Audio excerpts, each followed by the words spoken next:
thank you, Rosani, for taking time off your busy schedule to joining us with here today. Okay, and it's going to be a very small session. Okay, where it will be around 10 questions, and then I'll start right off. Okay, so how would you like to introduce yourself? In terms of career, you can say that I'm a counseling psychologist for Mind Heals platform. Mind Heals is Sri Lanka's first ever online counseling platform, but we do not only focus on counseling. We do a lot of mental health awareness campaigns, programs, and at the same time webinars and workshops for different companies in corporate level and in institutes and school level. I've seen some of the reviews. Yes. So other than that, Osanda, you can also say that I'm a public speaking and a personality development coach, plus a Rhodes Scholar lecturer to US and Canadian scholars, and doing few other things. Okay. But then, in a different definition, I would say I'm just a humble human who's trying to make a difference here. Okay. So I like the last part where you say, you know, you're a humble citizen just trying to make a difference. Okay. And then, as you were saying, since you are from different, you know, categories where you doing your professional career, okay, what would you say your current goals are?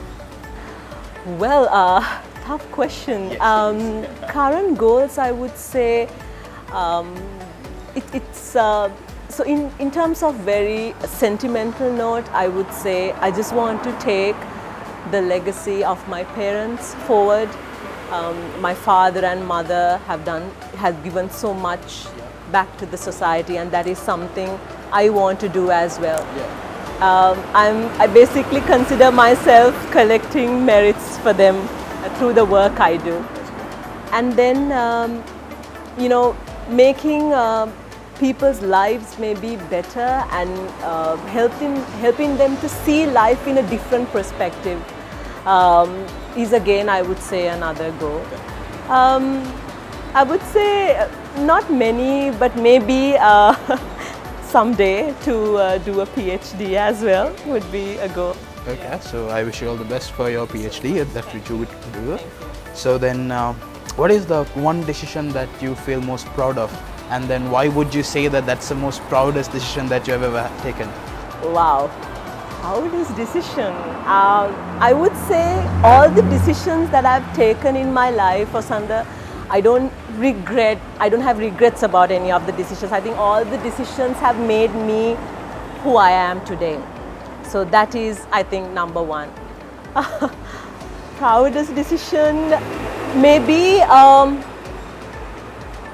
the fact of getting into this field of mental health, and I think I see that there's so much change happening, and for me to be a part of it, I think that is, I would say, one of the proudest and one of the most closest, heartfelt decisions. Yes. Okay. So now we spoke about one of your proudest moment, as you say. Okay. So what is that? Is there a decision that you have taken that you wish that you did not take this decision? Again, it's a very controversial question, but then But no, I would say then again, like I would rephrase the same answer, saying all the decisions that I've taken in life have made me who I am today and has led me to this destination. So I don't think there is any such decision that that I regret about life, but there's only one regret that I have, but that's a very sentimental regret. I think I've spoken about it in many forums as well, that it's regarding the last moment of my father, that, you know, he wanted me to be with him for extra 5 minutes that I did not. I was in a rush to go, and I said I promised I'll come back tomorrow, and that is one thing that led me to a certain lifestyle that I have, which is I take one day at a time. I always live every day thinking could be my last day. So how you can live your day to the fullest is something that I personally practice. Yeah. I'm really sorry about that last moment. No, that's yes, that is a memory that it really haunts me, because I was very close to him. He's my most favorite human, I never thought at that moment, I always thought that there'll be a tomorrow for me, but that tomorrow never came. And so that actually taught me a lesson in life as well. So everything in life has taught me a lesson. All, even bad decisions could be, but I believe that all those moments, the decisions I've taken, they were the best decisions at that time. So, yes. All right, so then going back to how we started this conversation, you know, when I asked you about how would you like to introduce yourself, you said the variety of fields that you're working with, and then, you know, so you're not just in one area, you're covering a lot of bases, I would say. Okay, so then how can I ask this? What are the type of skills that you think helped you to come into the position you are right now? Okay, going through your career path and then coming into your professional life, what are the additional skills that helped you to build yourself and come to this position? Well, I would say in terms of me, I know that, you know, my parents used to say, obviously your parents would say the nicest things to you, you know, for them you are like the most beautiful person on earth, and then you have all the nicest things. But one thing that they've always said, and I've always realized, is the fact that the connectivity I had with people since I was small, and I had this particular aura in me, this particular feel in me, that, you know, when I enter a place, that, you know, I was likable, and then again I also had the ability to listen to people and their issues. So I was more like the go-to person, even in school, in most scenarios. I think I had empathy a lot as a human since smaller days. I used to feel the pain and whatever the agony. So more than sympathizing a situation without knowing that it's empathy, I think I had empathy. But I would say, Osanda, this is another thing that people take very lightly. They think, so, you know, your platform is a platform where you promote education and different ways of educating the youth and the kids. So therefore people think, oh yeah, you come out of a certain institute, yes, you know everything and you are taught everything. No, you have to work hard for it. I mean, me as a person, I would say I'm a person who's a public speaker, and I teach people how to develop their communication skills. But I would say I work hard every day to improve my knowledge when it comes to language. It's an everyday learning process for me. So a hunger to learn is another skill, and I think that constant drive to learn and being humble to learn even from the smallest person. I think these things are skills you should anyway have if you want to go places. So as you were discussing about the additional skills, and then, you know, how you were saying that these additional skills, how helpful they are for the youth, okay?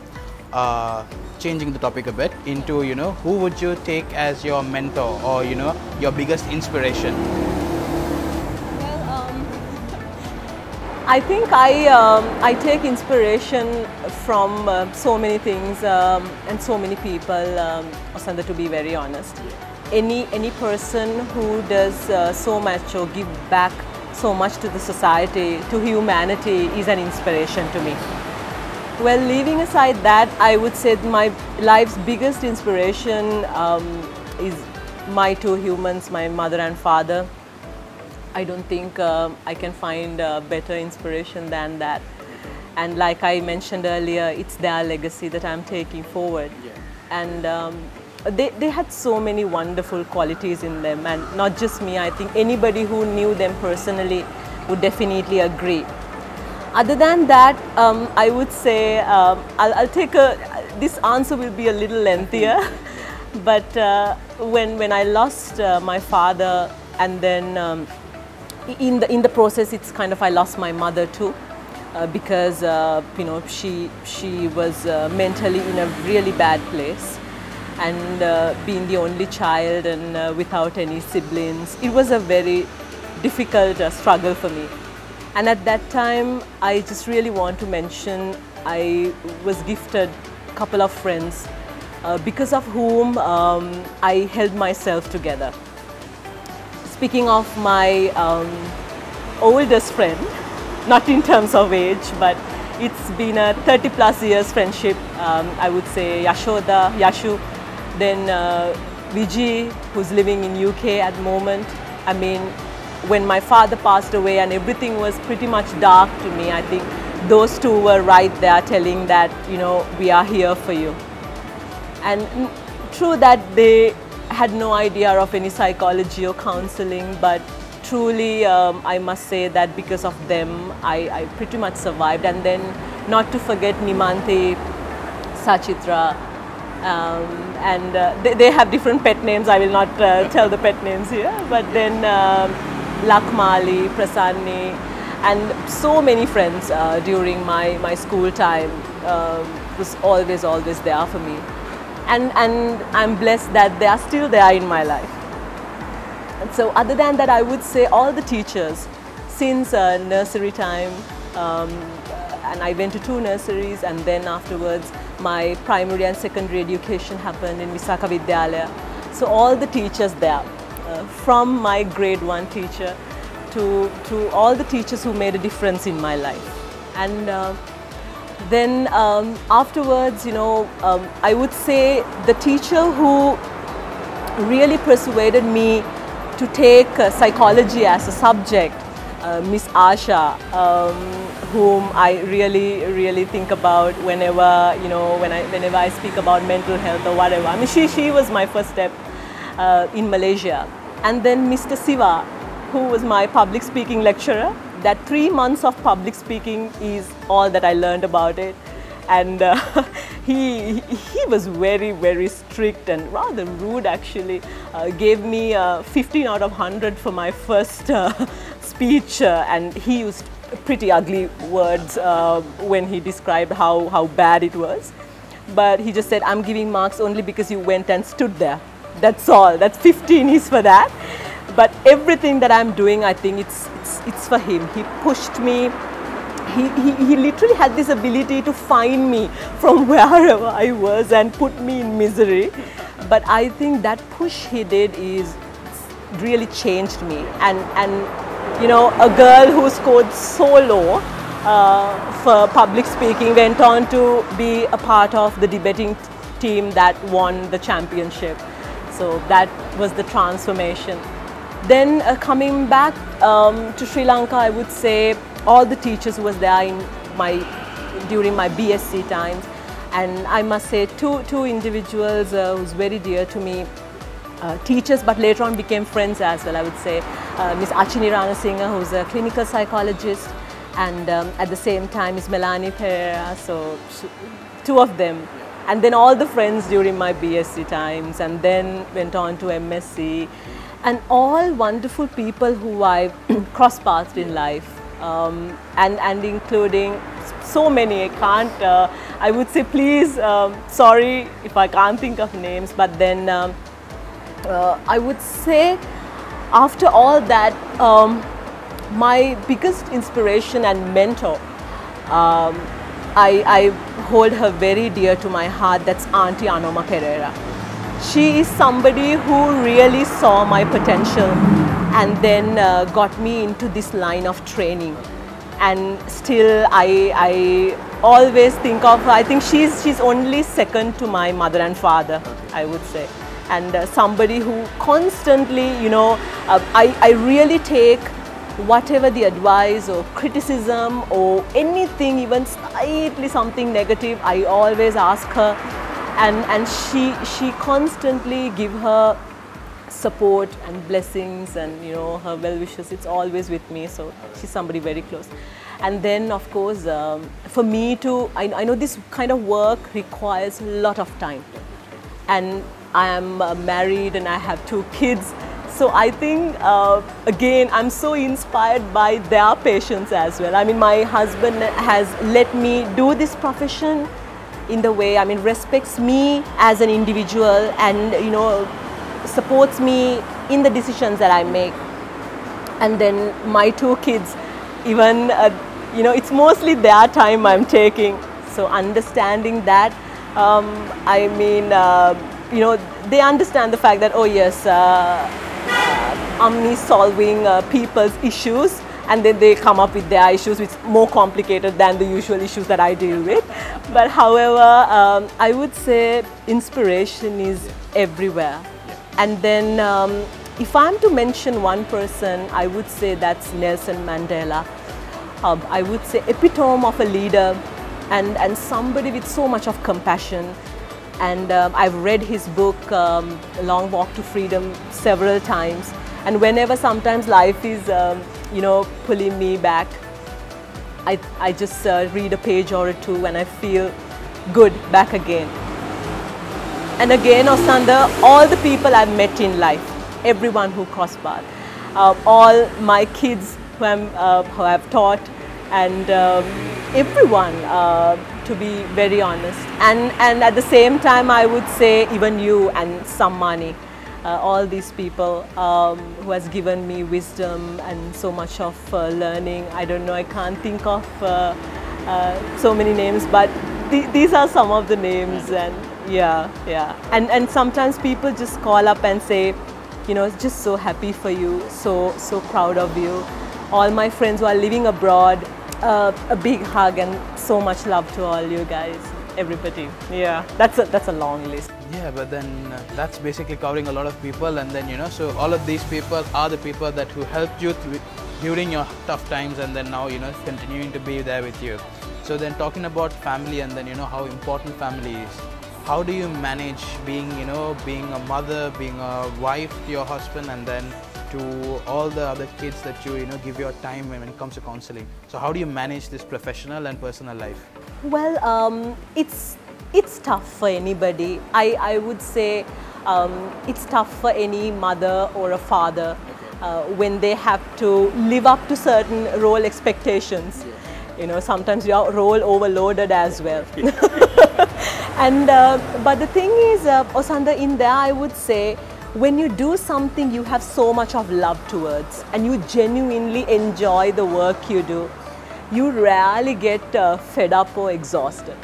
So I must say that I feel I have all the energy in the world to do what I do.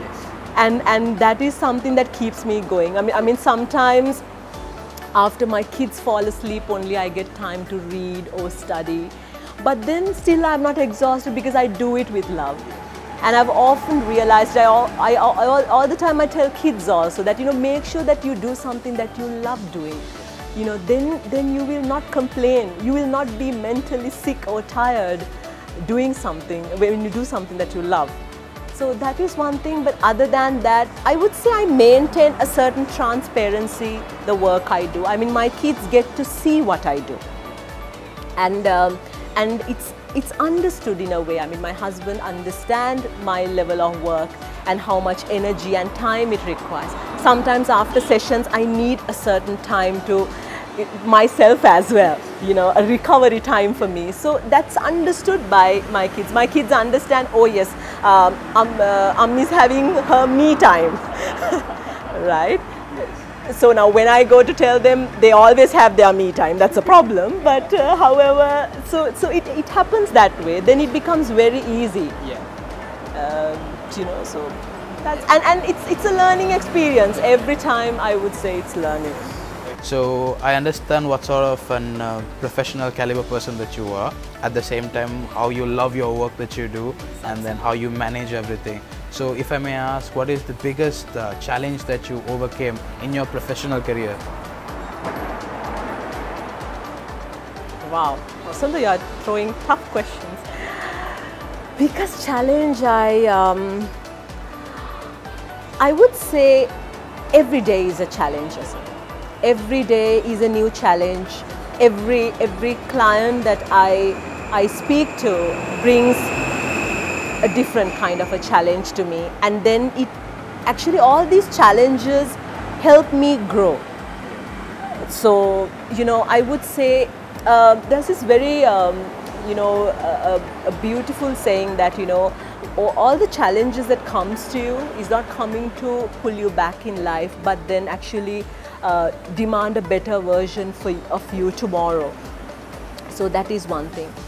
And then also I would say this is beautiful saying which I really love, It's from the film Evan Almighty, where God, who's actually Morgan Freeman is playing the role, and he comes and asks Evans' wife that if God wanted to give you courage, would God give you courage or an opportunity to develop courage? So it's always an opportunity. So I think every challenge that comes my way is giving me an opportunity to develop something in me. So I always take it in that way. Yeah. That's a very really amazing answer that I've got so far.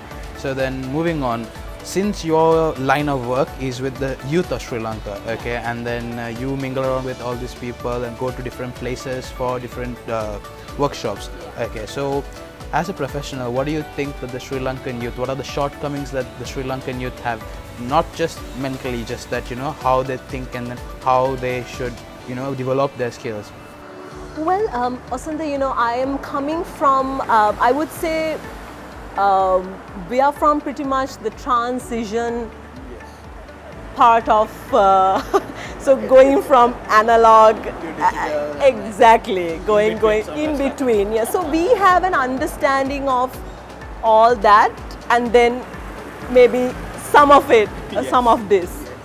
But then, you know, I've often had this issue that why nowadays youth, and nowadays, you know, in so many companies and all these places I go to, they want to teach you personality development, they want to teach you leadership or team building.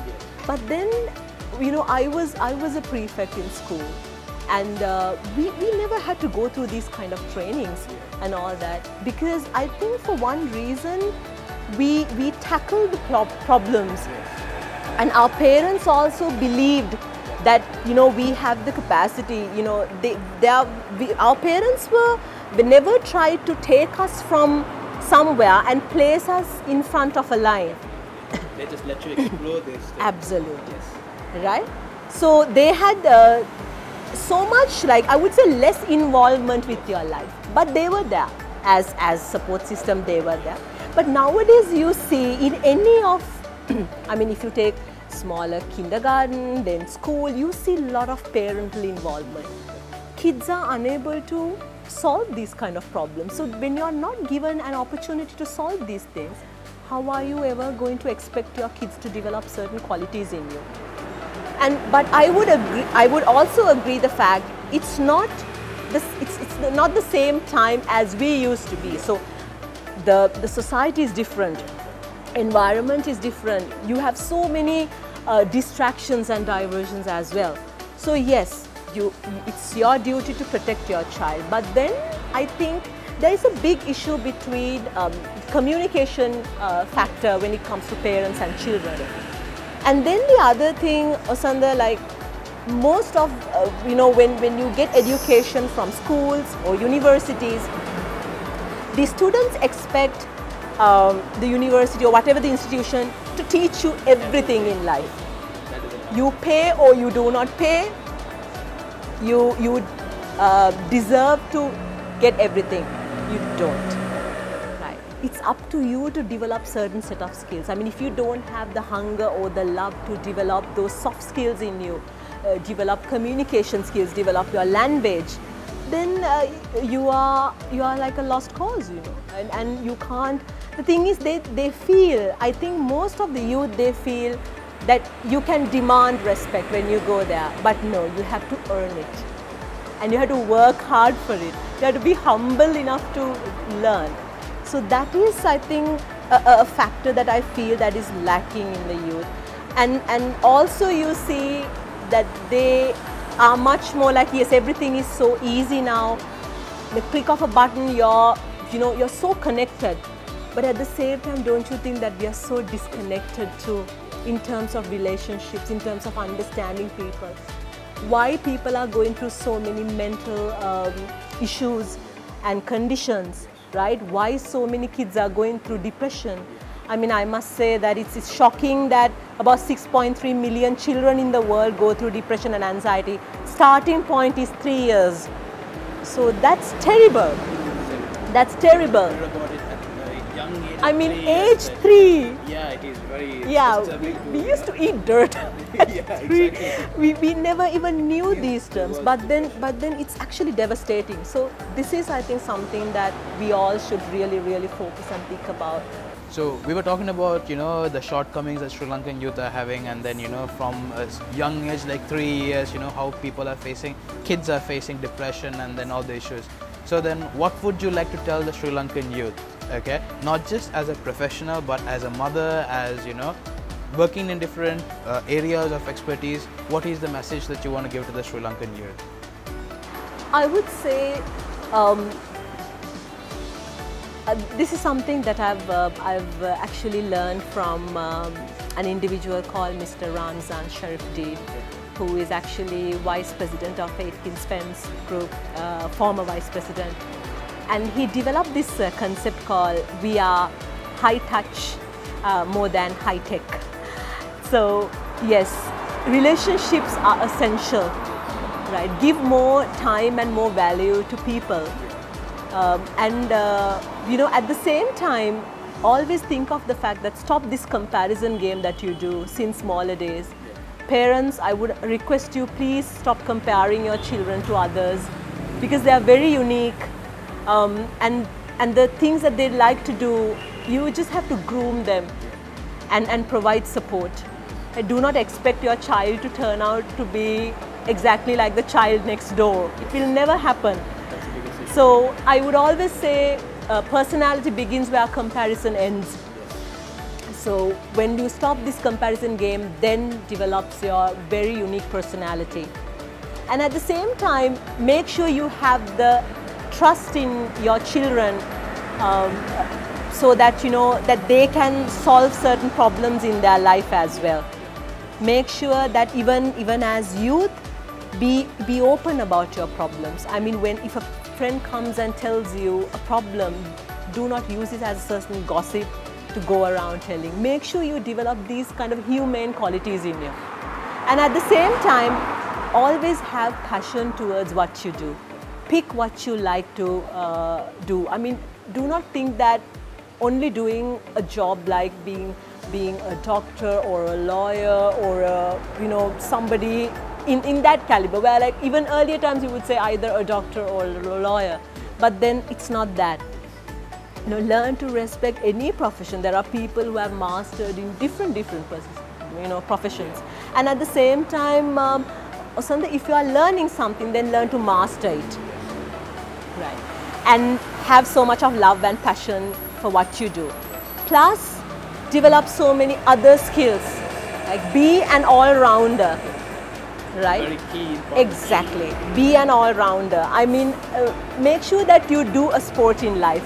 Make sure you learn to play an instrument or have a certain hobby in you. You know, make sure you watch movies. You can get so much. I mean, I would say in life, so much of wisdom I've developed through watching movies. I mean, I'm like a crazy movie buff. And I love reading books. So make sure you have these habits in you as well. And above everything, do not wait till you turn 40 or 50 years old to live. Because I would say, since the day you're born, you are trying to live someday. You study, you get a job, then that's still not enough. You do an MBA because you want to go way up there. And then you think, okay, fine, I'm going to get married and then have a house and, you know, buy a car and then going to live. And you're thinking, oh, I'm going to do all this. By the time I'm 45 or 50, I'm going to leave. But then you go off in 40 years. What's the point? Make sure you enjoy life, travel, do all these things as well. I mean, live your life. And at the same time, I think most important thing is give back to the society. Tony Robbins says the ultimate secret to living is giving. And when you make a change in somebody's life, when you make a difference in somebody's life, that satisfaction and happiness you get, no money can buy it. So I would say that, yeah. So then, thank you very much. It was an amazing session. It's not just for the people who's listening to it. For me as well, personally, it was a very enlightening session, I would say, because knowing about all the things that you have faced, and then moving on from all of that and pursuing your career, coming into the stage you are right now. Okay, so I would like to wish you all the best. Okay? Thank you so much. Thank you very much. Thank you, Asanda, and I would like to thank you and Sammani for giving me this opportunity to share a little bit of my wisdom with all you guys. And I've been working with Tutor.lk for some time now, and we've done a couple of live webinars, and it's a great initiative that you guys are doing. So I wish you all the very best in everything and all the new ventures to come your way. Thank you so much, guys. Thank you.